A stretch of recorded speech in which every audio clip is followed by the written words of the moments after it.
Ya, baik, shalom, selamat pagi dan selamat hari Paskah pada saat hari ini Jumat Agung ya, kita akan memperingati hari kematian Kristus dan saat kita akan bersiapkan hati kita untuk bersama-sama untuk masuk dalam pujian dan penyembahan kita. Saya percaya seberapa kita yang hadir pada saat pagi hari ini tidak akan mengurangi sukacita kita, amin. Mari kita akan bersama-sama masuk dalam pujian penyembahan kita. Kalau kita mari kita berdoa, kita mengucap syukur atas segala berkat. Terima kasih Tuhan Yesus yang baik. Biar dari suasana Jumat Agung kami boleh merasakan kasih setia Tuhan dan pengorbanan Kristus sudah mati bagi setiap kami. Dan kami percaya pagi hari kami akan melihat kuasa Tuhan nyata atas kami semua. Oleh karena itu Tuhan, biarlah sebagai ucapan syukur kami mau datang memuji dan menyembah Engkau. Penuhilah setiap hati kami pada saat pagi hari ini dengan nyanyian-nyanyian yang baru, sehingga kami dapat menyembah Engkau dalam roh dan kebenaran-Mu Tuhan. Penuhilah setiap kami dengan kasih karunia. Terima kasih Bapa, terima kasih Roh Kudus. Kami siap memuji dan menyembah di dalam nama Tuhan Yesus Kristus. Amin. Mari naik ucapan syukurmu kepada Tuhan. Terima kasih Tuhan atas segala kebaikan-Mu. Mari sembah Dia pada pagi hari ini. Naikkan ucapan syukur atas segala kasih-Nya yang besar bagi setiap saya. Dialah yang baik. Haleluya. Terima kasih atas segala pengorbanan-Mu bagi kami.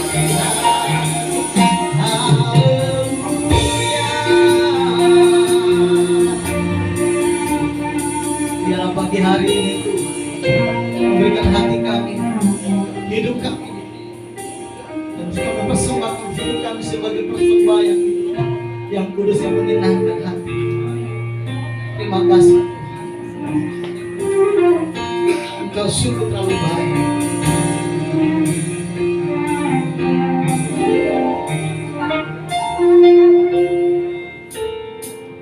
Telah kulihat bukti kasih-Mu, Kau menderitakan imanku dengan darah-Mu Tuhan, dengan darah-Mu Kau selamatkanku. Kini ku hidup menyenangkan. Sekali lagi katakan telah kulihat, telah kulihat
dengan doa di hadapan Tuhan.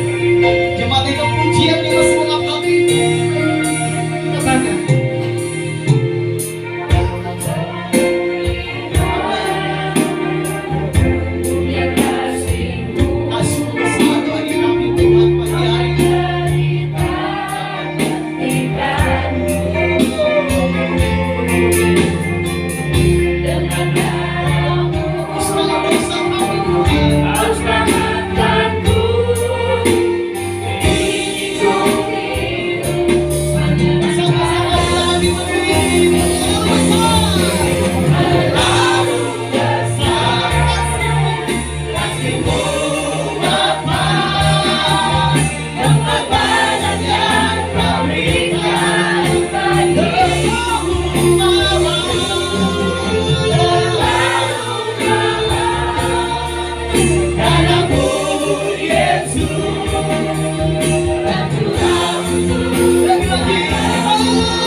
Kasih-Mu Bapa, pengorbanan yang Kau berikan bagiku,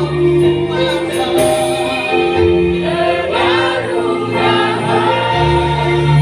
Darah-Mu Yesus tercurah untuk menebus diriku.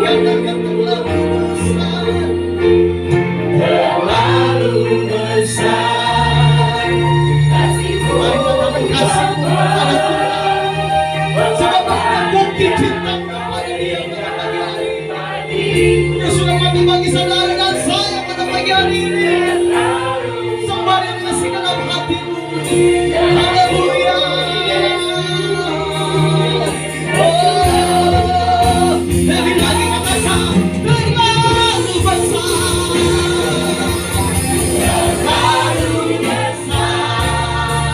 Kasih-Mu Bapa, pengorbanan yang Kau berikan bagiku, terlalu mahal.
Yesus engkau ku kagumi, karya terbesar, karya terbesar dalam hidupku, pengorbananmu yang selamatkanku, kesalahan yang tak ternilai yang ku miliki dan ku hargai. Yesus engkau ku katakan karya terbesar,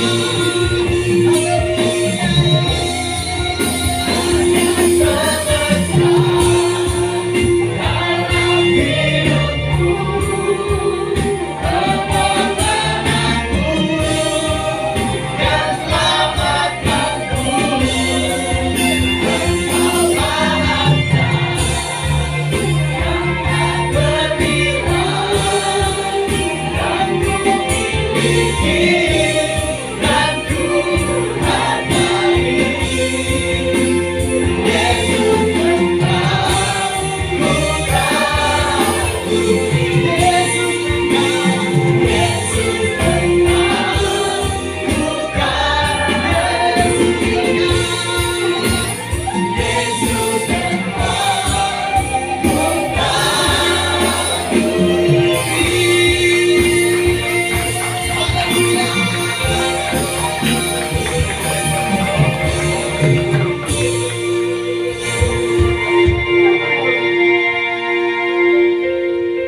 Ketika itu hari sudah kira-kira jam 12.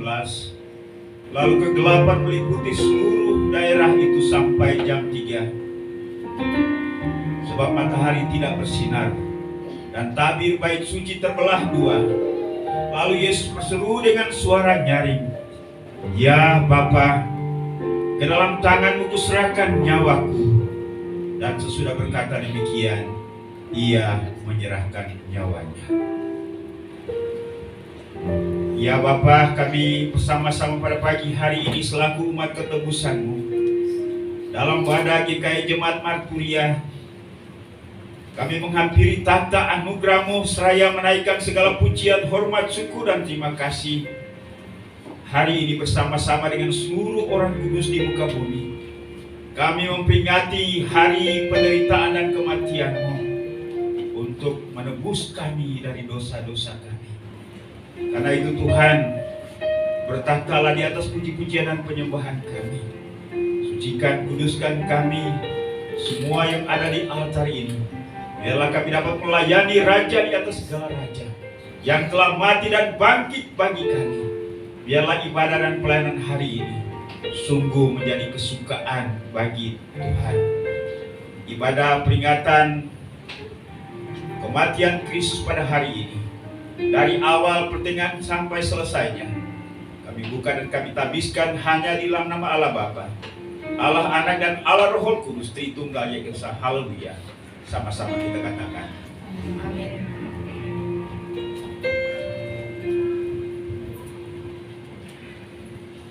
Puji Tuhan, kita tetap bangkit dari kita siap bersuka cita, amin. Siap bersuka cita, lambaikan tangan kita di hadapan Tuhan dan berikan salaman kiri kanan, selamat Jumat Agung, dan berikan peluang kiri kanan bersama. Haleluya. Kita mau beri yang terbaik bagi Tuhan, amin. Mari tunjukkan ekspresimu bagi Tuhan pada pagi hari ini, ya. Haleluya.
dahsyat, amin. Yang datang pada saat pagi hari yang sakit akan disembuhkan, yang lemah akan dikuatkan, amin. Dan saat ini kita memberikan persembahan kita. Bagi Bapak Ibu, ada kotak pembangunan di tempat ini. Saudara bisa juga memberikan persembahan kotak pembangunan. Dan nanti yang bertugas saya persilakan untuk maju ke depan. Dan sebelum kita akan memberikan persembahan, kita dengarkan kebenaran firman Tuhan. Lukas 6 ayat 38 berkata, berilah dan kamu akan diberi. Suatu takaran yang baik yang didapatkan, yang digoncang dan yang tumpah keluar akan dicurahkan ke dalam pribadimu. Sebab ukuran yang kamu pakai untuk mengukur akan diukurkan kepadamu. Baik Bapak Ibu, sebelum kita akan beri persembahan, kita tunduk kepala, kita berdoa. Kami tidak pernah henti menaikkan ucapan syukur kami kepada Tuhan. Karena Tuhan yang kami sembah, Tuhan yang hidup, bukan Tuhan yang mati. Melalui pengorbananmu pada saat pagi hari, menyadarkan kami bahwa Tuhan adalah Tuhan yang ajaib, Tuhan yang dahsyat, Tuhan yang luar biasa. Tuhan, terima kasih atas segala kasih dan pengorbanan yang begitu besar yang Kau berikan bagi kami. Dan saat pagi hari ini sebagai ucapan syukur kami, anak-anak memberikan persembahan syukur, baik Kau persembahan pembangunan, persembahan Kau kuduskan di dalam nama Yesus. Sehingga persembahan yang berikan ini kami tanpa kepada pekerjaan Tuhan di tengah-tengah dunia ini. Terima kasih Bapa, berkati tangan yang memberi maupun yang tidak memberi. Apapun mereka kerjakan di mata mereka diberkati oleh Tuhan dengan berkat yang luar biasa yang datang daripada. Terima kasih Bapa, kami siap beri dan ucapan syukur haleluya. Amin. Baik, sambil persembahan dijalankan, kita naikkan pujian pengharapan Tuhan Yesus saja.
Bukti pengorbanan dari kayu salib itu merupakan suatu kasih besar bagi kami.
jiwa kepada Tuhan.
Hanya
kami bisa berubah dari kejahatan kami, bukan karena kekuatan kami, tapi karena salibmu-lah yang memampukan kami. Hari ini bersama-sama dengan seluruh orang kudus di muka bumi, kami memperingati kematian. Mungkin kami sedih bahwa Engkau menderita, mati bagi kami. Tetapi Engkau lebih sedih lagi ketika melihat hidup kami yang penuh dengan dosa. Engkau lebih sedih ketika melihat kami hidup dalam kejahatan.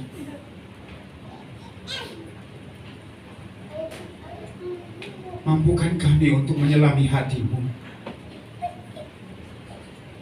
Mampukan kami untuk mengerti kekudusan-Mu. Biarlah melalui pujian hari ini kembali kami diingatkan betapa pentingnya kami hidup dalam kebenaran. Betapa pentingnya kami hidup dalam kekudusan. Karena firman-Mu berkata bahwa tanpa kekudusan seorang pun tidak dapat melihat Allah. Terima kasih Tuhan untuk sukacita, untuk kegembiraan, untuk kebersamaan kami hari ini. Dan biarlah ini merupakan hal yang terindah di dalam batin dan hidup kami. Kami selalu merindukan akan embun surgawi yang memberikan kesejukan bagi jiwa kami. Hari ini kami akan belajar firman-Mu. Mohon Tuhan bicara kepada setiap pribadi kami, agar ketika kami pulang kami kembali dengan semangat karena kami memulai rema pada hari ini. Dan kami hidup dalam kehendak dan rencana. Pakai dan urapi hamba-Mu, dan biarlah melaluinya hari ini kami diberkati oleh firman-Mu. Dalam nama Yesus Tuhan dan Juru Selamat kami, firman yang hidup, kami sudah berdoa kepada Bapa di surga. Haleluya. Amin. Tuhan, silakan duduk. Baik, ya selamat memperingati hari penderitaan dan kematian Kristus pada hari ini. Berkaitan dengan itu, saya mengajak kita sekalian untuk membuka bagian firman Tuhan yang terambil dalam surat Rasul Paulus kepada anak didikannya atau anak rohaninya, yaitu Titus. Dalam Titus pasal 2 ayat yang ke-14. Mari kita buka bersama-sama.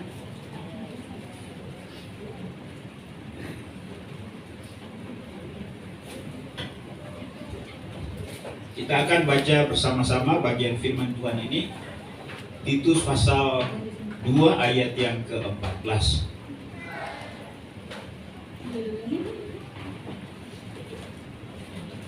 Kita baca mulai ayat yang ke-13, yang ke-13 dan 14. 13 dan 14, karena ini adalah merupakan sambungan atau anak kalimat dari ayat sebelumnya, ya.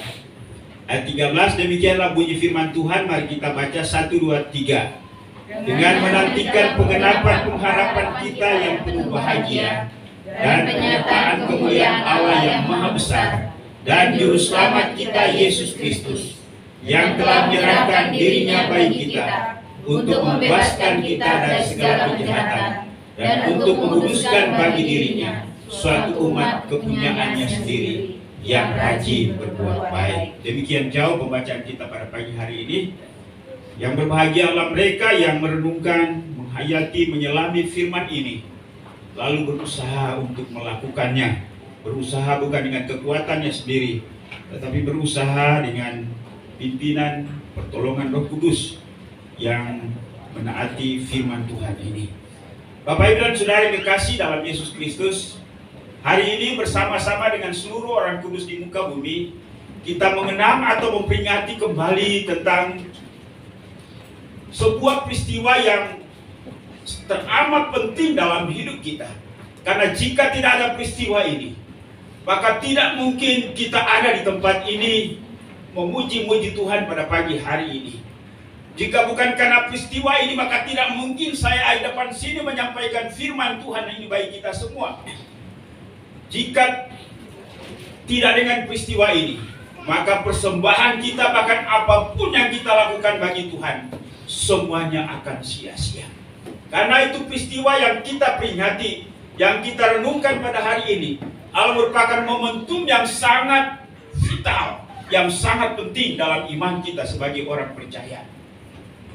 Bapak Ibu dan Saudara, dari momentum peringatan kematian Yesus yang sering menguras perhatian, perasaan dan emosi kesedihan kita, adalah mengenang penderitaan Yesus secara fisik. Bagaimana ia diludahi, bagaimana ia dicambuk, lalu kemudian dimahkotai dengan mahkota duri, dihina, bahkan sampai pada akhirnya ia harus digantung di atas kayu salib, lambungnya ditikam. Semuanya untuk kita. Dan itulah sebabnya ketika kita misalnya menyaksikan film The Passion of the Christ, ya, kita merasa sedih. Walaupun mungkin itu tidak salah, ya, tapi rupanya kita telah salah kaprah, atau banyak orang Kristen yang salah kaprah. Dia sedih karena melihat penderitaan Yesus. Mungkin kita membayangkan bahwa diri kita lah yang seharusnya menderita. Mungkin kita membayangkan bahwa diri kita lah yang tergantung di atas kayu salib. Dan kita sedih untuk semuanya itu. Bapak Ibu dan Saudara, Yesus sendiri walaupun ia mengalami penderitaan fisik yang sangat luar biasa, namun ia lebih menderita ketika melihat hidup kita.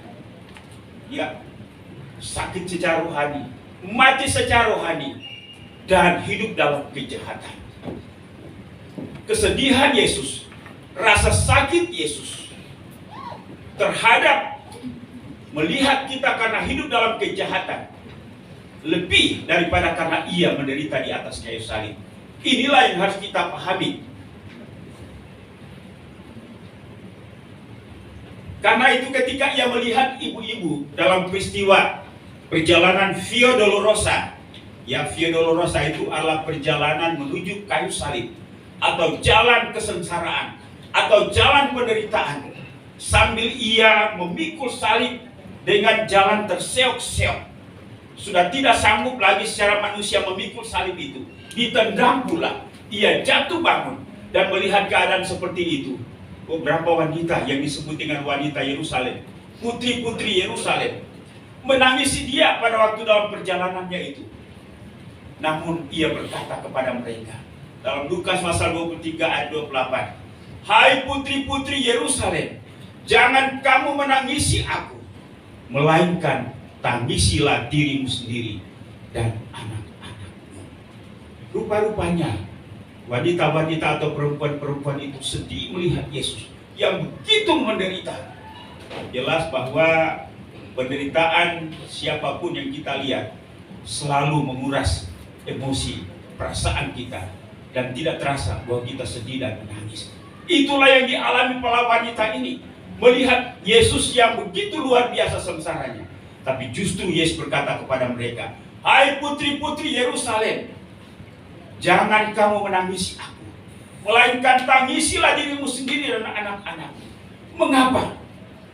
Karena yang seharusnya yang bermasalah bukan karena Yesus naik di atas kayu salib, bukan karena Yesus menderita, bukan karena Yesus mati, tetapi yang menjadi persoalan besar ialah bahwa hidup kita yang hidup dalam kejahatan.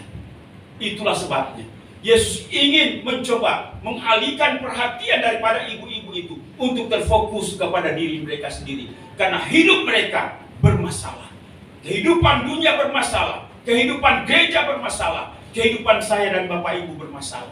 Itulah sebabnya. Ini yang perlu kita perhatikan. Dan kalau hidup kita bermasalah, Yesus katakan, sedihlah, berdukalah karena hidupmu, bukan karena aku. Karena memang Yesus hadir di dunia ini, lahir besar, melayani, dan memang ia harus mati. Dan kematiannya bukanlah kematian yang tiba-tiba, bukanlah kematian yang kebetulan, tetapi kematiannya Allah merupakan rancangan Allah supaya menebus kita dari dosa kita. Bapak Ibu dan Saudara, dari peristiwa kematian Yesus dalam sepanjang sejarah kita menjadi orang Kristen, kita sudah belajar banyak hal, ya, yang ditentukan oleh tema-tema dalam khotbah. Misalnya Yesus mati untuk menggantikan kita, Yesus mati untuk menyelamatkan kita, Yesus mati untuk mendamaikan kita dengan Allah. Yesus mati untuk memberikan kehidupan kepada kita dan seterusnya. Tapi bagi saya menempatkan ini pada urutan yang paling puncak. Tetapi ada aspek-aspek dasar yang harus kita pahami dan kita mengerti, dan juga menjadi indikator atau menjadi tanda bahwa kita sudah memiliki persekutuan dengan Allah, menjadi tanda atau indikator bahwa kita sudah diselamatkan, menjadi tanda atau indikator bahwa kita sudah memiliki persekutuan dengan Allah yang dijelaskan di dalam bacaan kita tadi. Hari ini kita akan belajar tentang aspek-aspek dasar itu. Sebelum katakanlah kita melambung pada puncak, saya sudah diselamatkan, saya sudah dipersekutukan dengan Allah, saya sudah memperoleh hidup yang kekal. Tapi pertanyaannya ialah tandanya apa? Dan rupanya bahwa tanda atau hal-hal dasar atau aspek dasar ini yang dikerjakan oleh Kristus melalui kematiannya, dan ini menjadi tujuan, salah satu tujuannya. Bapak Ibu dan Saudara, apa tujuan kematian Yesus? Mari kita memperhatikan bacaan kita tadi. Tujuan kematian Yesus sebagaimana dijelaskan oleh Paulus di dalam Titus pasal 2 ayat 14 tadi. Kita baca ayat 13c dan sampai 14a. Demikianlah bunyi firman Tuhan.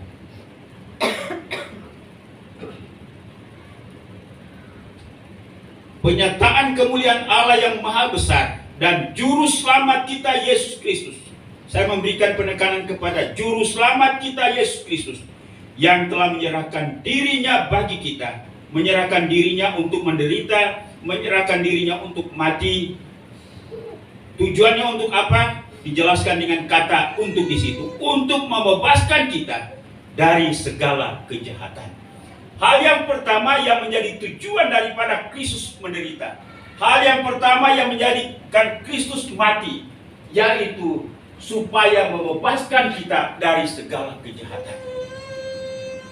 Saya rasa bahwa ini adalah aspek dasar, tetapi juga menjadi indikator bahwa kalau kita sudah diselamatkan, kalau kita sudah diselamatkan, pasti kita sudah bebas dari kejahatan. Kalau kita sudah memiliki persekutuan yang harmonis dengan Allah, pasti kita sudah karena kita sudah dibebaskan dari kejahatan. Tapi kalau kita belum bebas dari kejahatan, maka jangan bermimpi bahwa kita sudah selamat. Amin. Tandanya bahwa kalau kita sudah diselamatkan, kita sudah bebas dari kejahatan.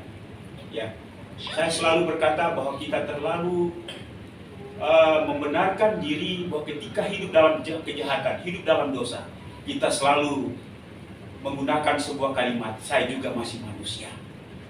Ya, dan ini membuat kita berkutat pada sebuah kehidupan. Kalau saya boleh katakan, ini adalah kubangan, ini adalah kuburan kita, sehingga kita tidak bangkit-bangkit, dan kita memilih konsep ketika kita hidup dalam kejahatan, oh saya masih manusia kok. Tetapi sadarkah kita bahwa Yesus telah mati untukmu supaya membebaskan kita dari dosa. Yesus mati untuk membebaskan kita dari dosa. Yesus menyerahkan dirinya, merelakan dirinya, menderita dan mati untuk membebaskan kita dari segala kejahatan. Nah, kata membebaskan itu berasal dari satu kata yang yaitu lutruo, dari kata lutron yang berarti redeem, menebus, membebaskan, memulihkan, menyelamatkan, mendapatkan kembali atau melepaskan kembali. Latar belakangnya bahwa ketika kita hidup dalam dosa, dengan sukarela kita menyerahkan diri menjadi hamba dosa. Itu berarti bahwa kita terpisah, kita terlepas dari Allah. Bukankah orang yang hidup dalam penguasaan Allah harus hidup dalam kekudusan? Tapi ketika kita hidup dalam dosa, maka itu berarti kita menjadikan diri kita menghambakan diri kita menjual diri kepada dosa. Dan itu berarti bahwa kita terlepas dari Allah.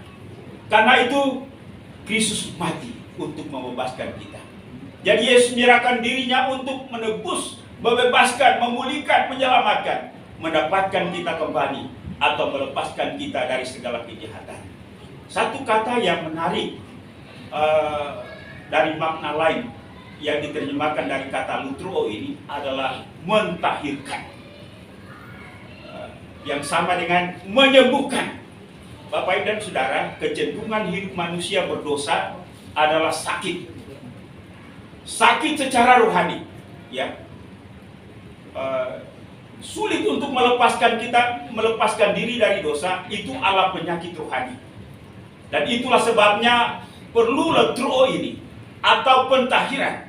Ketika kita ditahirkan oleh darah Kristus, maka ada kesanggupan untuk bisa melepaskan diri dari dosa. Dan yang melepaskan diri dari dosa bukan kekuatan kita, tetapi karena Kristus melalui Roh Kudus. Amin. Ada banyak orang yang frustrasi. Saya tidak bisa melepaskan kelemahan saya ini. Saya tidak bisa melepaskan dosa ini. Saya sudah berusaha terus menerus. Saya sudah berdoa. Kalau kita berusaha dengan kekuatan sendiri, tidak bisa. Mengapa? Karena kita butuh pertolongan pihak dari luar yang melebihi kekuatan dosa. Dan yang melebihi kuasa yang melebihi kekuatan dosa. Kuasa yang melebihi kuasa dosa adalah kuasa dari surga, bukan kuasa dari dunia ini. Itulah sebabnya kita tidak berdaya untuk melepaskan diri dari dosa. Tetapi yang berdaya adalah Kristus. Dan Kristus telah menjadi tumbal, menjadi pengganti, menjadi penebus bagi setiap kita. Sehingga kita dimerdekakan atau dibebaskan dari dosa. Ingat, darah Yesus adalah penyembuh kita. Penyembuh dalam arti yang sanggup membangkitkan diri kita, tubuh kita, untuk sembuh dari keberdosaan. Amin, Bapak Ibu. Karena itu, ini yang paling penting perlu kita pahami. Ketika manusia pertama jatuh di dalam dosa, maka seiring dengan perkembangan manusia menjadi lebih banyak, maka manusia semakin jahat. Itulah yang dinyatakan oleh Alkitab dalam Kejadian pasal 6. Khususnya ayat 1 dan ayat yang kelima menyatakan, ketika manusia itu mulai bertambah banyak, jumlah di muka bumi, dan bagi mereka lahir anak-anak, bergenerasi keturunan demi keturunan. Ayat kelima berkata, ketika dilihat Tuhan bahwa kejahatan manusia besar di bumi, dan bahwa segala kecenderungan hatinya selalu membuahkan kejahatan semata-mata, maka menyesallah Tuhan bahwa Ia telah menjadikan manusia di bumi, dan hal itu memilukan hatinya. Bapak Ibu, apa arti kata memilukan? Ya, kondisi manusia dalam kejahatan, dalam keberdosaan adalah memilukan hati Tuhan. Apa artinya pilu? Ya, pilu itu diambil dari kata WhatsApp, bukan WhatsApp, ya, atau grief, bersusah hati, bersedih hati, berduka cita. Atau ada kalimat dalam kehidupan sehari-hari ketika kita melihat sesuatu yang sangat amat menyedihkan hati. Ada kalimat sembilu. Itu bambu. Iya, hati teriris, sedih, menyakitkan. Bayangkan saja, saya rasa bahwa dalam rancangan kekal Allah, di dalam menciptakan manusia, yang pertama, adanya persekutuan yang indah, yang harmonis. Ya. Kemudian yang kedua, bagaimana manusia itu, kita melihat pernyataan dari pemazmur, bahwa biarlah segala yang bernafas memuji Tuhan. Itulah tujuan atau rancangan Allah dalam menciptakan manusia. Tapi justru sebaliknya, manusia lebih memuji dirinya, memuji dunia ini, memuji keindahan-keindahan dunia ini, lalu membelakangi Tuhan. Betapa sedihnya hati Tuhan. Karena itu apa yang dikatakan oleh Kejadian pasal 6 tadi ayat yang kelima, kondisi manusia beralam kejahatan memilukan hati Allah. Inilah keadaan hati Allah ketika manusia hidup dalam segala kejahatan. Dan pada dasarnya manusia tidak sanggup untuk membebaskan dirinya dari kejahatan. Mengapa? Karena kekuatan manusia, ya, kekuatan dosa melebihi kemampuan manusia. Bapak Ibu setuju? Kekuatan dosa, kuasa dosa melebihi kekuatan manusia. Karena itu dosa harus dilawan dengan kekuatan yang melebihi kuasa dosa, yaitu kuasa dari Allah. Hanya Allah saja yang sanggup membebaskan kita dari segala kejahatan melalui pengorbanan Yesus di atas kayu salib. Rasul Petrus dalam suratnya, dalam pertama Petrus 1 ayat 18-19 berkata, sebab kamu tahu bahwa kamu telah ditebus dari hidupmu yang sia-sia, yang kamu warisi dari nenek moyangmu. Itu bukan dengan barang yang fana, bukan pula dengan perak atau emas, melainkan dengan darah yang mahal, yaitu darah Kristus yang mahal, sama seperti darah anak domba yang tak bernoda dan tak bercacat. Darah Kristus punya kuasa untuk membebaskan kita dari kejahatan.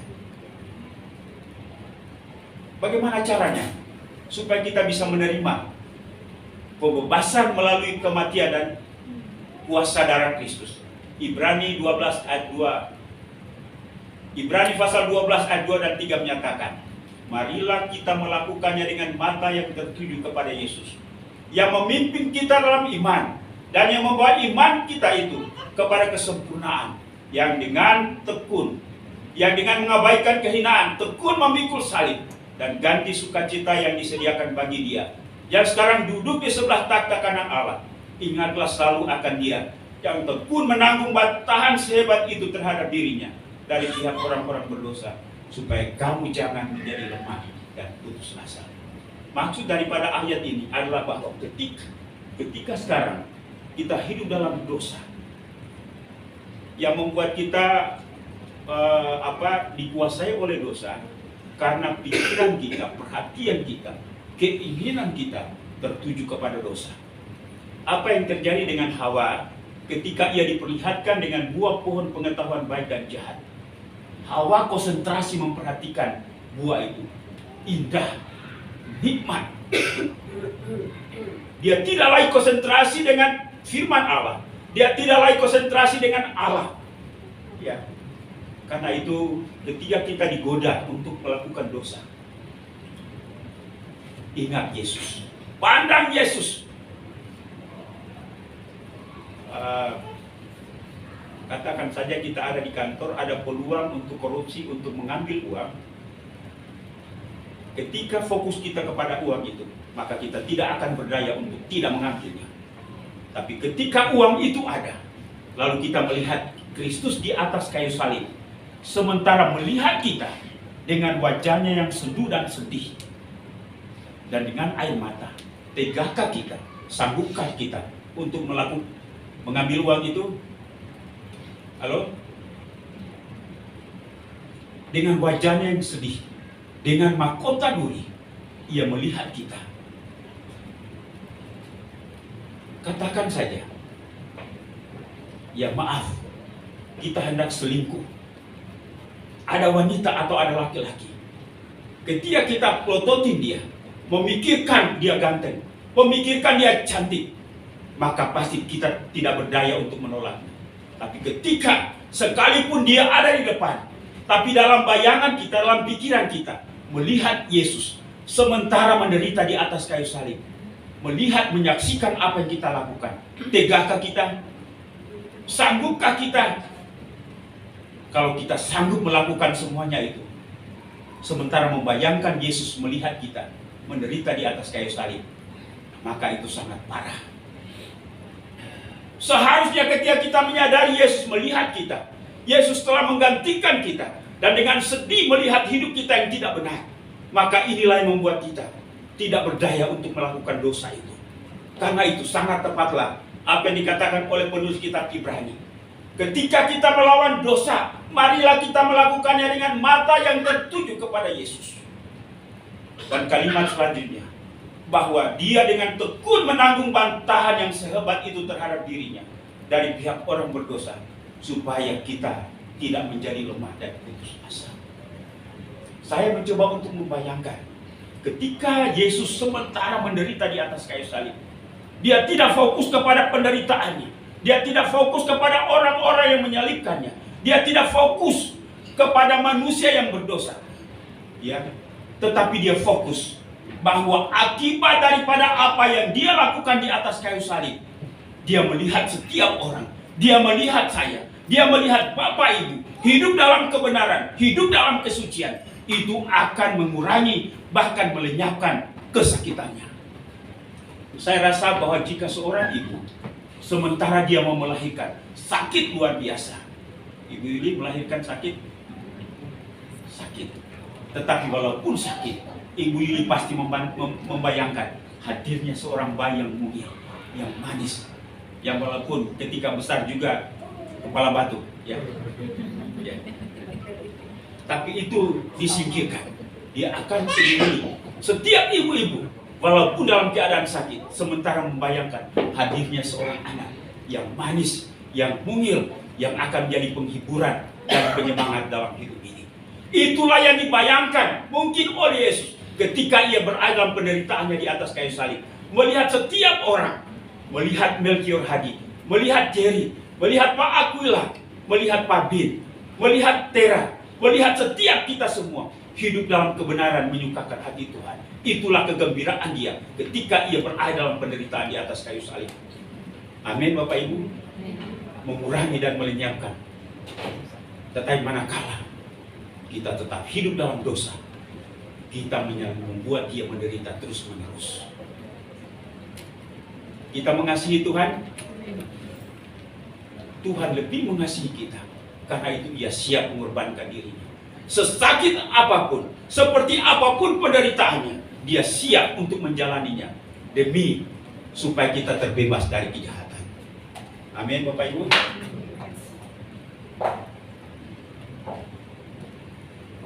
Itulah tujuan yang pertama, aspek dasar dari kematian Kristus. Yang kedua, ayat 14b, firman Tuhan berkata,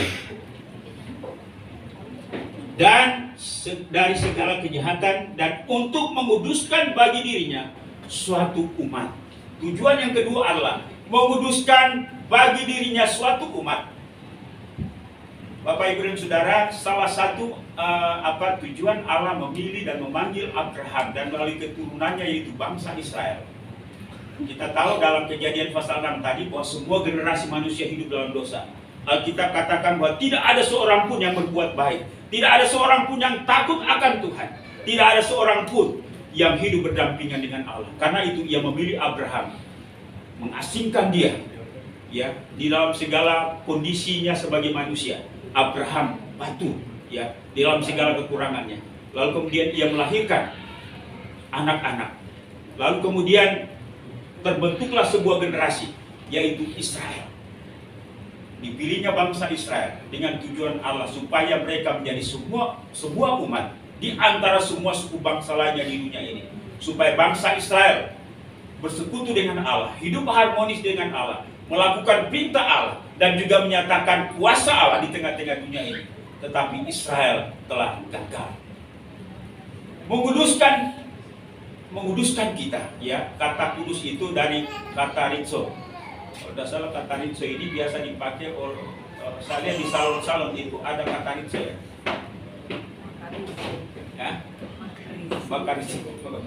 Ya. Yang berarti membersihkan, memurnikan atau menyucikan, ya. Membersihkan dari segala hal yang menjijikan, dari segala noda dan segala kotoran dosa, kejahatan, dan mengkhususkan bagi dirinya sendiri menjadi miliknya, kepunyaannya sendiri. Bapak Ibu dan Saudara, mengapa setiap orang yang percaya kepada Allah harus kudus? Karena Allah itu kudus, ya. Itu berarti bahwa moralitas Allah itu sangat bertolak belakang, ya, seperti magnet. Kalau magnet itu kutub apa dengan kutub apa yang didekatkan itu saling tolak menolak gitu. Positif negatif, negatif negatif, positif positif, ya. Itulah sikap Allah terhadap dosa. Moralitasnya Allah sebenarnya tidak sanggup. Allah sangat jijik dengan dosa, ya. Tapi kadang-kadang kita tidak menyadarinya. Kita menyatakan diri sebagai anak-anak Allah, tapi ya hidup kita menjijikkan Allah. Saya tinggal di Bebelan. Biasanya kalau banjir itu ada sebuah kali itu yang meluap, ya. Dan kalau kali itu meluap kan lebih dalam, anak-anak sering loncat-loncat di situ. Padahal kalau kita pikirkan selokan WC itu muara arahnya itu ke ke kali itu. Tapi anak-anak itu sudah biasa. Ya, kalau bapak ibu mungkin tidak sanggup ya, tidak sanggup. Allah lebih lagi tidak sanggup ketika melihat orang berdosa. Ya. Kalau anak-anak itu sudah biasa hidup dalam dosa, itulah gambaran setiap orang yang memiliki moralitas, ya, yang dekat, yang selalu dengan dosa. Tapi orang yang telah diubahkan hidupnya, telah dibebaskan dari dosa, ketika berpikir tentang dosa, melihat tentang dosa, begitulah sikapnya, bertolak belakang. Allah memiliki moralitas yang tinggi terhadap dosa. Kita juga harus memiliki moralitas yang tinggi terhadap dosa. Artinya ialah bahwa kita kontras, bertolak belakang dengan dosa, bukan cenderung terus hidup dalam dosa. Mengapa? Hal yang pertama tadi, karena Kristus telah membebaskan kita dari dosa. Inilah sikap yang penting, sikap dasar yang harus kita miliki. Karena itu sekali lagi, ini yang menjadi perenungan kita dengan peringatan kematian Kristus pada tahun ini. Kalau kita membiarkan momentum ini lewat, tetapi hidup kita biasa-biasa tidak berubah, maka percuma kita sedih dengan penderitaan Kristus. Percuma kita memperingati penderitaan Kristus. Seharusnya perenungan kita tentang penderitaan Kristus adalah selaras dengan sebab akibat, atau pada akhirnya membuat kita terbebas dari dosa dan membuat kita menjadi sekelompok umat, sekelompok orang yang hidupnya menyukakan hati Tuhan, terlepas dari dosa. Dan yang luar biasanya ialah bahwa ketika kita hidup dalam kebenaran, oleh karena Kristus telah menebus kita, maka kita menjadi milik Allah. Artinya kita terkoneksi, kita terhubung, kita bersama-sama dengan Allah. Inilah kata penyelamatan secara umum. Kadang-kadang kita mengartikan keselamatan itu ketika kita masuk surga, ya. Tetapi sebenarnya selamat artinya hidup bersama dengan Tuhan, baik kekinian maupun kekekalan. Ketika salah seorang penjahat di sebelah kiri atau kanan, ia berkata kepada Yesus, Yesus, jika engkau telah masuk ke dalam kerajaan, ingatlah aku. Nah, Yesus berkata kepadanya, hari ini pun juga engkau telah bersama-sama dengan aku di dalam Firdaus. Amin, Bapak Ibu. Ya, kita bersyukur bahwa kita berada dalam Firdaus dengan Tuhan. Ya, sementara kita hidup, itu berarti bahwa kita akan melakukan banyak hal bersama dengan Tuhan. Ada seorang yang berkata, kadang-kadang kita mengartikan dan merindukan keselamatan itu di sorga. Dia berkata, sorga tanpa Tuhan tidak ada artinya. Walaupun tujuan semua orang di sorga, tapi kalau Tuhan tidak ada di sana, saya tidak ingin di sana. Tetapi walaupun ada pernyataan lain bahwa tidak mungkin Tuhan tidak di sorga, karena sorga adalah tempat atau dapat dikatakan sebagai pusat kediaman, pusat tempat di mana Allah bertanda. Ya, Bapak Ibu, Kristus mati untuk memutuskan kita. Kita hidup istimewa, kita hidup khusus baginya. Dan ketika kita hidup dalam kekudusan, Ia menempatkan kita berharga. Bahkan Ia menempatkan kita berharga, sementara Ia memproses kita hidup dalam kekudusan. Saya rasa bahwa ketika Bapak Ibu punya batu permata yang paling mahal di rumah, akan selalu diingat, bukan? Halo? Siapa yang menyimpan permatanya di rumah? Berapa bulan sekali Ibu cek? Tiap hari dilihat. Nah, tiap hari dilihat, kan?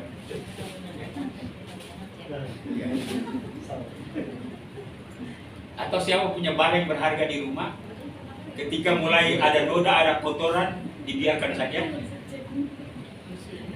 pasti akan dibersihkan.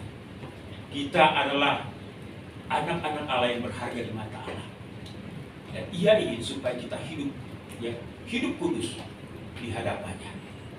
Ya, kalau Bapak Ibu punya barang berharga saja, dicek tiap hari, dilihat setiap hari, ya.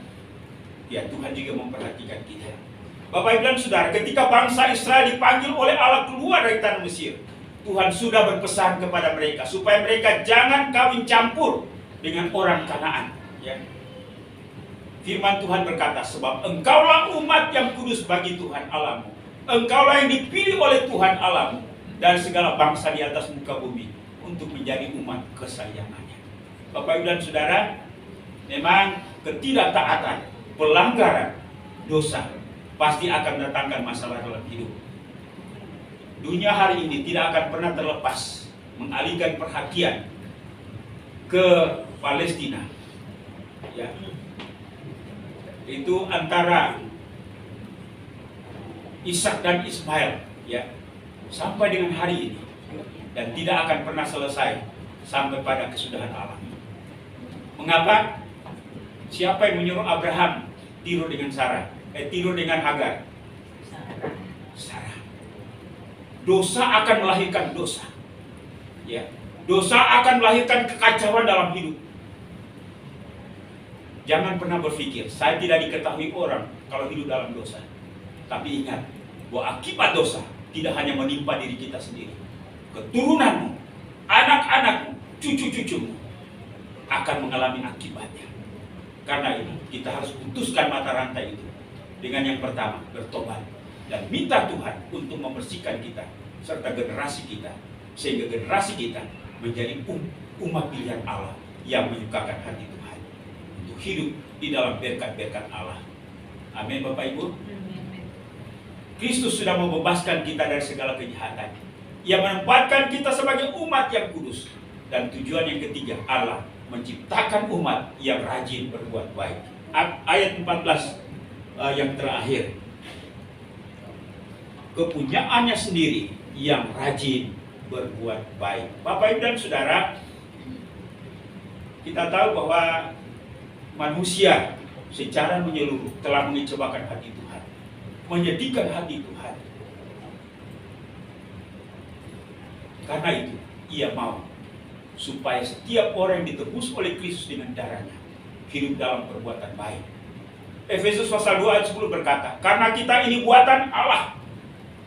Buatan Allah yang pertama itu diciptakan dari tanah liat, lalu dihembuskan dengan nafas Allah. Tetapi ciptaan secara rohani adalah ciptaan di dalam Kristus. Untuk melakukan pekerjaan baik yang dipersiapkan Allah sebelumnya. Ia mau supaya kita hidup di dalamnya. Bahkan dalam Matius pasal 5 ayat 16, firman Tuhan berkata, demikianlah hendaknya terangmu bercahaya di depan orang, supaya mereka melihat perbuatanmu yang baik dan memuliakan Bapamu yang di surga. Bapak Ibu, sekali lagi, bahwa dunia ini dipenuhi dengan kejahatan, menyebar kemana-mana. Seiring dengan perkembangan jumlah manusia, jumlah kejahatan pun juga semakin banyak. Menko Polhukam berkata bahwa korupsi hari-hari ini lebih gila lagi. Mengapa? Karena memang ya semakin banyak orang, kecenderungan hatinya Allah semakin jahat. Dengan kematiannya Kristus di atas kayu salib, sebenarnya ingin menciptakan satu masyarakat yang rajin berbuat benar, yang rajin berbuat baik, dan itu harus dimulai dalam masyarakat gereja. Bapak Ibu setuju? Halo? Partai politik tidak sanggup untuk bisa. Ya, karena berkaitan dengan politik, persoalan yang paling utama adalah masalah korupsi. Ya. Karena dulu ada slogan korupsi Katakan tidak. katakan tidak. Padahal semua yang ngomong itu korupsi luar biasa. Ya. Mengapa? Karena memang manusia tidak sanggup untuk tidak korupsi. Yang bisa membebaskan kita adalah hanya Kristus. Karena itu, ingatlah penulis kitab Ibrani tadi, dalam melakukannya, pandanglah Kristus terus-menerus. Renungkanlah bahwa dia menderita untuk membebaskan kita dari kejahatan, untuk membentuk kita menjadi sebuah umat kesayangannya, yang hidup dalam kebenaran dan kekudusan, dan hidup dalam rajin berbuat baik. Bapak Ibu, apa yang membuat kita jenuh berbuat baik? Kadang perbuatan baik kita tidak dianggap oleh orang lain. Kadang perbuatan baik kita tidak direspon. Ingatlah Kristus. Kristus walaupun sudah mati bagi dunia, toh ada orang juga yang mengolok-olok dia, bukan? Ya, pandanglah dia, ingat dia, sehingga terus menyemangati kita. Bahwa sekalipun orang tidak menganggap apa yang saya anggap baik, yang saya lakukan, menolong orang, membantu orang, mendoakan orang, bersikap baik terhadap orang, tapi orang cuek dengan semua perbuatan baik. Ingatlah, Yesus tidak pernah berhenti untuk terus berbuat baik sampai ia harus mengorbankan nyawanya di atas kayu salib. Kesimpulan, tujuan kematian Yesus yang paling dasar, yang paling utama, dan juga menjadi tanda bahwa kita memiliki persekutuan dengan Allah.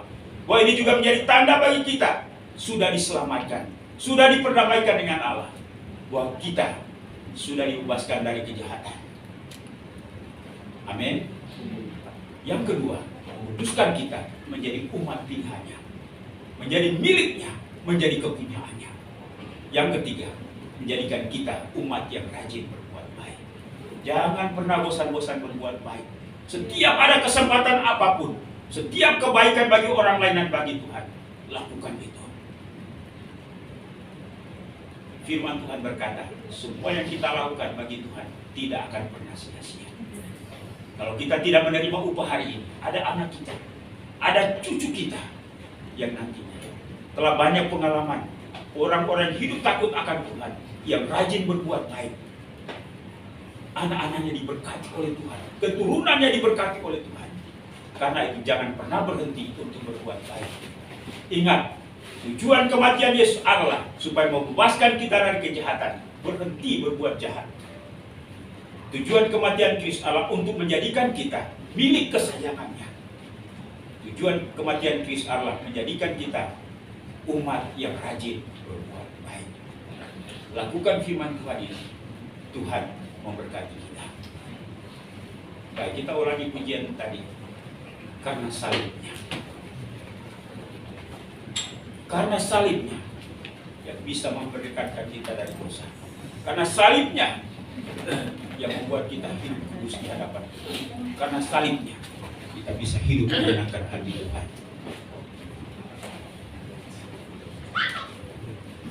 Mari saya undang kita semua untuk bangkit berdiri.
Yang menjadikan kita milik kepunyaannya, dan yang menjadikan kita menjadi umat yang rajin berbuat baik.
Bapak Ibu jemaat saudara sekalian, ingat Yesus mati di atas kayu salib untuk membebaskan kita dari dosa.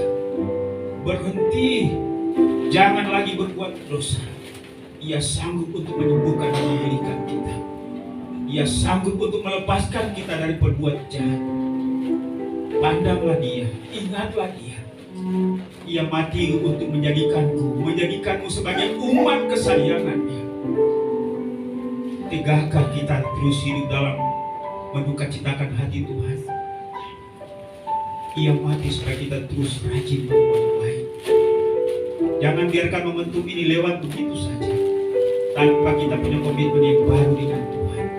Ia sanggup untuk menolong kita. Karena salibmu ku hidup. Karena salibmu ku menang. Engkau yang berkuasa sanggup untuk melakukan mujizatmu. Karena salibmu ku hidup. Karena salibmu ku menang. Engkau yang berkuasa sanggup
Ini kami Tuhan, ampuni kebebalan hati kami. Ampuni kami tidak bisa menyelami dan merasakan penderitaan yang luar biasa. Kami cenderung mengikuti keinginan kami, kedagingan kami. Engkau mati untuk membebaskan kami dari dosa, dari segala kejahatan. Engkau mati untuk menjadikan kami umat yang kudus yang menjadi milik kebenaran.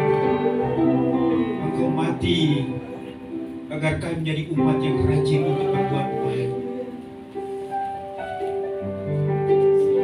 Bapak Ibu, kesempatan bagi kita hari ini. Kalau ada di antara kita yang menyadari bahwa ia hidup dalam dosa, ingatlah, hargai dan hormatilah Yesus yang telah mati untukmu. Minta pengampunan, minta pembebasan. Anugerah pembebasan dan kelepasan itu dicurahkan bagi setiap kita yang datang kepadanya dengan hati yang hancur, dengan penuh penyesalan dan meminta kekuatan baru dari Tuhan untuk meneguhkan kita sehingga kita hidup dalam kemenangan.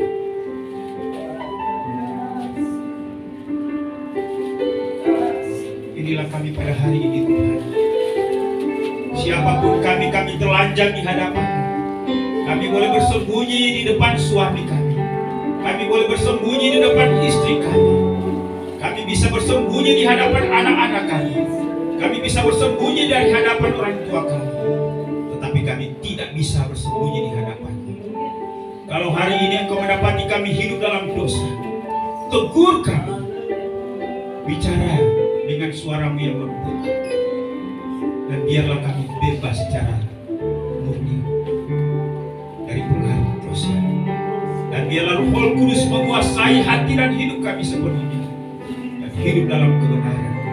Menjadi umat kesayangan-Mu. Bapa, sebentar lagi kami akan makan minum perjamuan kudus. Tolong kami. Biarlah melalui momentum ini kami dapat mengambil komitmen yang baru. Kami percaya anugerah Allah makin berlimpah dalam hidup kami. Dan kami menjadi umat kesayangan-Mu.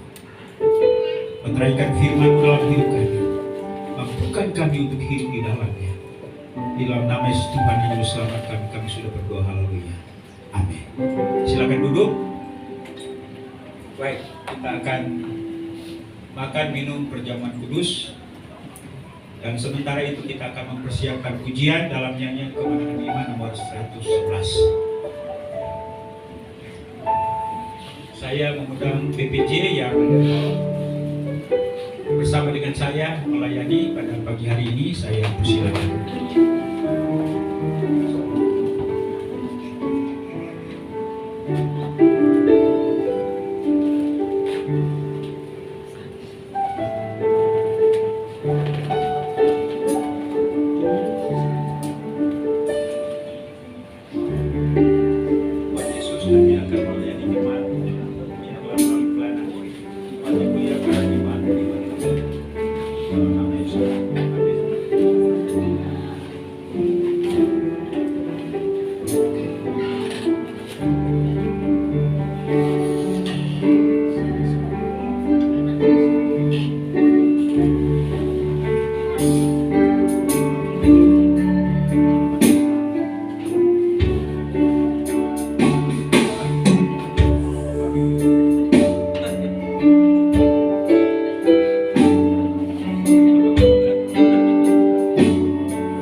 Bukit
Renungkanlah kasih Allah yang begitu luar biasa.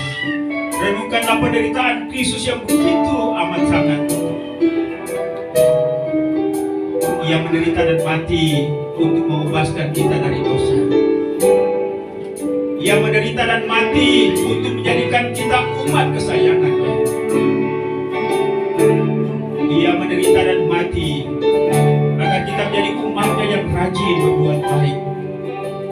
Renungkanlah itu.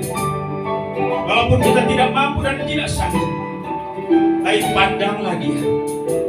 Renungkanlah bahwa begitu ia berjuang agar kita menjadi orang yang kudus, menjadi umat kepunyaannya, menjadi umat kepunyaannya yang rajin berbuat baik. Saya memberikan bagi setiap kita untuk merenung kembali. Kalau sekiranya masih ada sesuatu yang mengganjal dalam hidup kita, akuilah dia. Ia sanggup untuk menolong dan memulihkan hidup kita.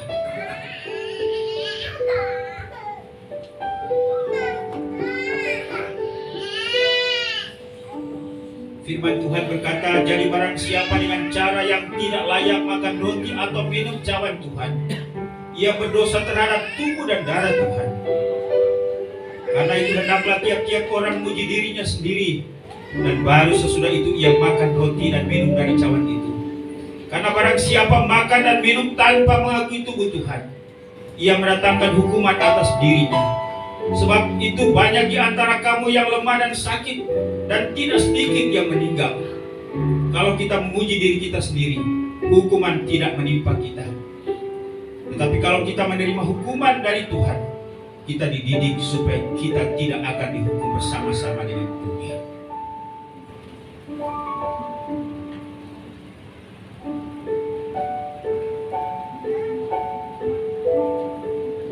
Bapa, ini kami pagi hari ini. Terima kasih untuk teguran firman. Terima kasih untuk rema dari firman-Mu. Kami kembali memahami dan mengerti tentang tujuan penderitaan dan kematian-Mu di atas kayu salib. Karena itu mampukan kami untuk menangkapnya, mampukan kami untuk menghidupinya, dan biarlah seluruh eksistensi hidup kami menjadi persembahan yang hidup, yang kudus, dan yang menyenangkan hati Tuhan. Karena itulah tujuan Engkau mati di atas kayu salib. Terpujilah nama-Mu Bapa. Inilah kami, inilah doa kami. Demi nama Yesus Tuhan dan Juru Selamat kami yang sudah mati bagi kami. Kami sudah berdoa, haleluya. Mari kita angkat hosti atau roti yang ada di tangan kanan kita, dan dengarkanlah firman Tuhan. Sebab apa yang telah kuteruskan kepadamu telah aku terima dari Tuhan, yaitu bahwa Tuhan Yesus pada malam waktu ia diserahkan mengambil roti, dan sesudah itu ia mengucap syukur atasnya. Ia memecah-mecahkannya dan berkata, inilah tubuhku yang diserahkan bagi kamu. Berbuatlah ini menjadi peringatan akan aku. Mari kita makan bersama-sama di dalam nama Yesus.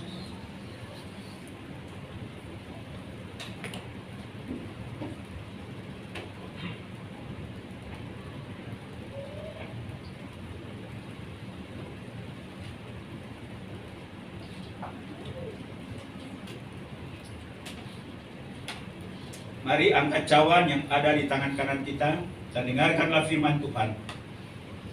Demikian juga yang mengambil cawan sudah makan lalu berkata, cawan ini adalah perjanjian baru yang dimeteraikan oleh darahku. Perbuatlah ini setiap kali kamu meminumnya, menjadi peringatan akan aku. Mari kita minum bersama-sama.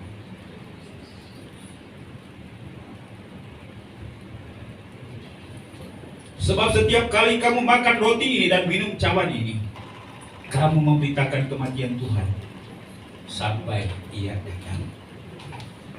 Mari kita bersyukur dan memuji Tuhan. Katakan haleluya, haleluya. Haleluya, haleluya, haleluya,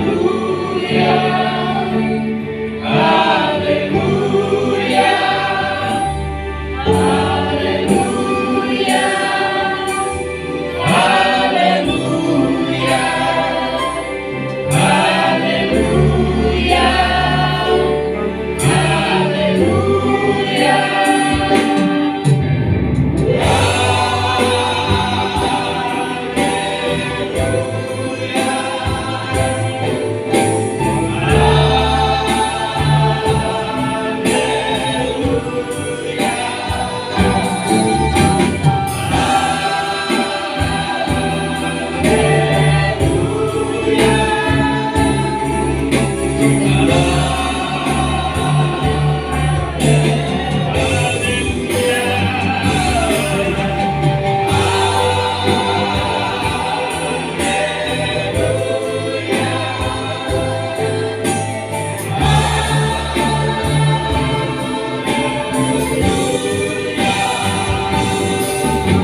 Kami bersyukur dan berterima kasih Engkau telah membebaskan kami dari segala kejahatan kami.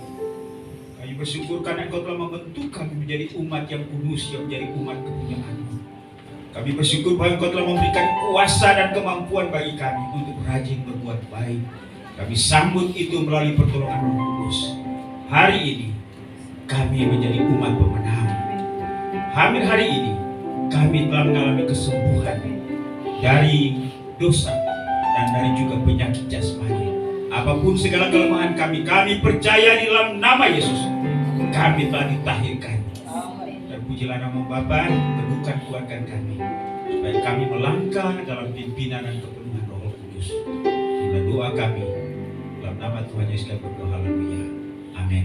Mari kita berdiri dan bersama-sama dengan seluruh orang kudus di muka bumi kita akan menyatakan pengakuan iman kita, pengakuan iman Rasul. Mari kita nyatakan bersama-sama. 1, 2, 3. Aku percaya kepada Allah, Bapa yang Maha Kuasa, Balik langit dan bumi, dan kepada Yesus Kristus, anaknya yang tunggal Tuhan kita, yang dikandung daripada Roh Kudus, lahir dari anak darah Maria, yang menderita di bawah pemerintahan Pontius Pilatus, disalibkan, mati dan dikuburkan, turun ke dalam kerajaan maut, pada hari yang ketiga, bangkit pula dari antara orang mati, naik ke surga, duduk di sebelah kanan Allah, Bapa yang Maha Kuasa, dan akan datang dari sana untuk menghakimi orang yang hidup dan yang mati. Aku percaya kepada Roh Kudus, gereja yang kudus dan am, persekutuan orang kudus, pengampunan dosa, kebangkitan tubuh, dan hidup yang kekal. Amin. Silakan duduk.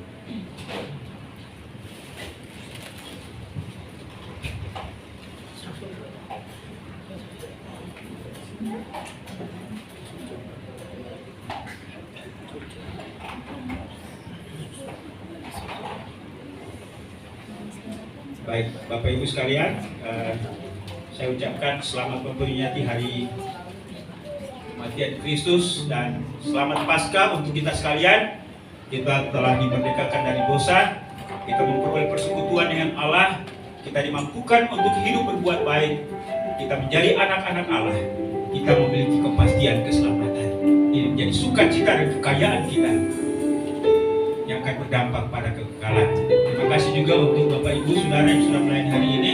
Terima kasih untuk seluruh jemaat yang telah bersama-sama dalam ibadah ini. Kami ucapkan selamat untuk Adrian. Silakan berdiri Adrian. Adrian telah menyatakan diri menjadi anak-anak Tuhan, menjadi anggota keluarga Allah yang bertanggung jawab untuk kehidupan rohaninya, juga bertanggung jawab dalam kebersamaan. Kita sambut Adrian dalam kasih Kristus. Tuhan memberkati Adrian, memberikan kehidupan. Silakan duduk. Juga selamat ulang tahun untuk Deria. Mana Deria? Tuhan memberkati. Ingat, saya ingatkan lagi bahwa ibadah kebangkitan, memperingati kebangkitan pada hari Minggu nanti, ibadah kita jam 5. Ya, saya berharap kita masih tetap punya semangat dan ya, ibu-ibu menyiapkan konsumsi ya. Saya rasa demikian. Terima kasih, Tuhan memberkati. Kita akan selesaikan ibadah hari ini. Silakan berdiri. Karena salibmu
sanggup untuk menjalani hidup ini. Tapi dengan kematian-Mu, Engkau telah menyangguhkan kami. Kami akan hidup menang atas dosa. Kami akan hidup menang atas pergumulan kami. Kami akan hidup menjadi umat yang kudus, yang menjadi kesukaan, yang memiliki persekutuan yang indah dan harmonis dengan Engkau. Kami akan hidup rajin untuk berbuat baik. Terima kasih untuk kebersamaan kami dalam ibadah hari ini, dalam rangka memperingati penderitaan dan kematian. Terima kasih, mampukan kami untuk menyelami, menghayati, merasakan, dan mengerti akan apa arti penderitaan bagi kami. Sehingga dengan demikian kami mampu untuk hidup dalam rancangan dan kehendak-Mu. Terima kasih untuk setiap Bapak Ibu yang Tuhan sudah pakai dalam pelayanan hari ini. Apapun bagian pelayanan yang Tuhan percayakan, berkat yang sama Tuhan sudah siapkan bagi setiap kami. Demikian pun juga dengan seluruh jemaat yang telah hadir. Kami percaya hari ini semua kami diberkati. Kami bersyukur dan berterima kasih dengan anak kami Adrian, di mana dia telah mengambil keputusan secara bertanggung jawab dan secara sadar untuk mengikut Yesus seumur hidupnya. Pakai Adrian menjadi alat dalam tanganmu, menjadi prajurit-prajurit muda yang berperang melawan kejahatan. Dan dia tampil menjadi anak-anak Tuhan yang menyebarluaskan kebenaran dan kebaikan. Topang dia, dan biarlah dia menjadi anak Tuhan yang menyukakan hati Tuhan. Berkati Ibu Wulan sebagai ibunya, berkati para Diman dan Ibu Yuli sebagai orang tua, sehingga mereka terus membimbing Adrian. Adrian akan menjadi perkasa di dalam Tuhan. Terima kasih Bapak di sorga. Terima kasih juga bersama dengan anak kami Deria. Tuhan sudah tambahkan usia setahun lagi. Berkati anak ini, berkati orang tuanya, beri umur panjang, beri masa depan yang penuh harapan. Kami berdoa untuk seluruh jemaat Marturia di dalam kehidupan rohani. Biarlah kami bertumbuh secara sempurna di dalam Tuhan. Kehidupan rumah tangga, biarlah kami boleh memberkati rumah tangga kami dengan kehidupan yang benar, menjadi kesukaan bagi setiap anggota keluarga kami, dan lebih lagi menjadi kesukaan bagi Tuhan. Dan berdoa untuk jemaat Marturia yang lemah tubuh sakit. Kami percaya di dalam nama Yesus, Engkau telah memulihkan dan menyembuhkan mereka. Demikian pun juga jemaat Tuhan dalam segala usaha dan pekerjaan mereka. Tuhan Engkau memberkati mereka. Juga jemaat Tuhan yang tidak hadir hari ini, oleh karena mereka ada di luar kota, Tuhan Engkau memberkati mereka dimanapun hari ini mereka berada. Dan biarlah dalam keberadaan mereka, mereka juga dapat merenungkan akan kasih Kristus yang telah mati bagi setiap kami. Terima kasih Tuhan, anak-anak kami yang masih muda, berkati mereka supaya mereka menemukan teman hidup yang seiman dan sepadan. Anak-anak kami yang bersekolah, menghikmat akal budi dan kemampuan untuk kesanggupan belajar, sehingga mereka berhasil. Terima kasih Tuhan. Kami mau berdoa juga Tuhan untuk masa depan daripada gereja ini. Tuhan Engkau memberkati jemaat Tuhan yang mengalami pergumulan apapun bentuknya, baik pergumulan dalam rumah tangga, pergumulan dalam ekonomi, pergumulan apapun. Kami percaya Tuhan Engkau tidak akan pernah mengabaikan mereka. Engkau akan menolong mereka tepat pada waktunya, sehingga datangkan hormat kemuliaan bagi nama Tuhan. Gereja-gereja Tuhan, lingkungan gereja Kemajuan Indonesia pada tingkat pusat, wilayah, daerah sampai kepada gereja-gereja lokal, Tuhan Engkau memberkati. Dan berdoa untuk persiapan rapat kerja nasional dan retreat gembala-gembala yang ada di Jakarta. Engkau menolong Tuhan supaya dapat dipersiapkan dan acara ini memiliki manfaat bagi para pekerja gereja Kemajuan Indonesia. Dan berdoa juga untuk penginjilan dalam negeri luar negeri, kerjasama di antara gereja-gereja Tuhan. Engkau memberkati Bapa, dan biarlah gereja Tuhan bersatu hati untuk dapat memenangkan Indonesia ini bagi kerajaan surga. Dan berdoa untuk tahun politik tahun 2024. Engkau memberkati Tuhan supaya bangsa kami tetap aman, sehingga dengan demikian kami sebagai warga gereja memiliki kesempatan untuk menyebarluaskan Injil Kristus. Berkati Presiden, Wakil Presiden, para Menteri, jajaran pemerintahan dari pusat sampai ke daerah. Demikian pun juga semua lembaga tinggi negara, TNI, Polri. Tuhan yang memberkati. Biarlah bangsa ini dapat dimenangkan bagi Tuhan. Terima kasih juga untuk persembahan jemaat yang telah diserahkan kepada hari ini. Tuhan Engkau berkati semua jemaat yang sudah memberi dengan sukacita.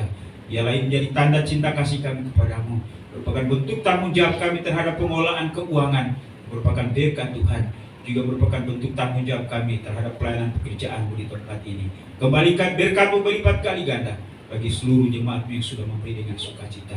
Inilah doa kami Tuhan. Yang kurang Tuhan tambahkan, yang tidak sempurna Tuhan Engkau sempurnakan.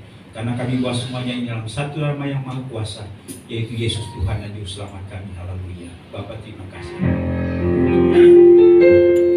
Oh